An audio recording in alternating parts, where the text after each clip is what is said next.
Wow guys, ang ganda! Ang kulay ng mga bulaklak dito na plum. Ito naman, kapag nahinog at naging bunga ang mga bulaklak nito, ang kulay ng prutas niya guys ay green. So pag hinog na siya, medyo yellowish lang. Iba naman yung merong mamula-mula ang kulay ng bulaklak, pero plum din yon. Kaya lang medyo deep maroon or deep purple yung kulay ng isang klase ng bulaklak ng plum. Pero ito guys, puti. Kasi ang kulay ng prutas niya green. Ayan, ang kumpul niya, oh, ang dami, ang ganda tignan. Puro bulaklak talaga siya, oh.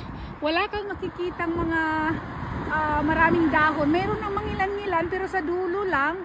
Pero majority talaga sa puno puro bulaklak. Oh, ayan oh. Marami kasing uri ng kulay ng plum. Kaya ayan yung mga variety ng bulaklak niya at variety din ng prutas niya, although kapamilya pa rin ng plum to guys. Ang ganda lang tingnan, kaya huminto ako kasi gusto ko i-share sa inyo, i-focus ko sa inyo ha. Ayan oh, grabe ang ganda, ang liliit oh. Inaano siya ng hangin pero napakagandang tingnan. Oh, pag tiningnan niyo lang talagang mapapahinto ka sa sobrang alindog. Grabe, yung mga bubuyog dito busy na naman oh. Ayan oh, isang puno lang to dito pero grabe ang bulaklak, sobrang dami. Punong-puno ng bulaklak. Yan siya oh, nakakaaliw lang masdan.